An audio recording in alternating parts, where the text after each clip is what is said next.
je comprends que la perception de la géopolitique telle que vue aujourd'hui par le Bénin, le multilatéralisme qui est celui du Bénin, lui permettant de conserver cette relation patriarcale et cette coopération séculaire avec la France en termes militaires et l'appui qui est celui de cette puissance qu'est l'Hexagone aujourd'hui au Bénin en termes de lutte contre le terrorisme, tout ça peut être mal perçu par des gens qui ont divorcé avec la France en termes de coopération militaire, des gens qui ont pour allier aujourd'hui l'Est, c'est-à-dire la Russie. Donc tout ça est compréhensible, les suspicions sont bien normales, les doutes sont les bienvenus dans une atmosphère comme celle-là. Mais ce n'est pas pour autant qu'il faut accabler un État comme celui-là sans preuve. Moi, ce qui me dérange substantiellement, c'est le manque de preuves. Les preuves dont on parle... Dans le cas du Burkina Faso, le président Ibrahim Traoré dit avoir des preuves physiques. Oui, ces preuves, quand on fait des déballages comme ça, il faut les exhiber.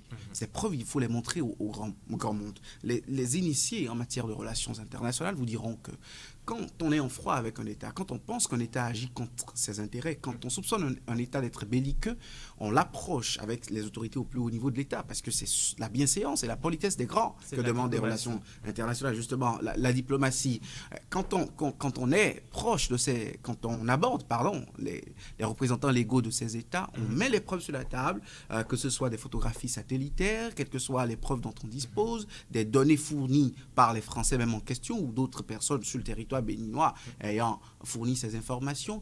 Et là-dessus, on confronte et on confond ceux qui disent et qui affirment, urbi et orbi, que le Bénin n'abrite pas de base militaire. Si tant est que la présence militaire française au Bénin, d'instructeurs, dit-on, de camps béninois composant des agents français pour leur expertise, si tant est que ces actions sont mal perçues et attenteraient à l'intégrité et à la sécurité du Burkina, c'est de cette façon qu'il faut procéder. Mais quand on n'a pas confiance aux autorités béninoises et que c'est sur la place publique qu'on prend le discours dans un populisme un peu lisible pour en parler, surtout on doit exhiber les preuves. On voit le cadre dans lequel... Justement, dans un auditorium, avec une jeunesse en fougue, en liesse à la limite, dans un cadre comme ça, il faut exhiber les preuves. Côté béninois aussi, moi je trouve qu'il faut en arriver à arrêter avec la parole de l'un contre celle de l'autre. Le porte-parole du gouvernement, la solution selon laquelle il faut que les Nigériens, s'ils le veulent, avec des médias indépendants, viennent faire des enquêtes, je pense qu'elle n'est pas diplomatique et elle est non avenue au sommet de l'État. Les Nigériens n'ont pas à nous dire ce que nous avons à faire en termes de coopération militaire, encore moins les Burkinabés. Et c'est pareil, nous n'avons pas à leur dire attention, vos nouveaux alliés et nous, on n'est pas amis. Pas du tout. Mais si tant est que notre coopération militaire visant à nous apporter à nous une sécurité est une source d'insécurité pour eux, il y a les canaux pour le faire.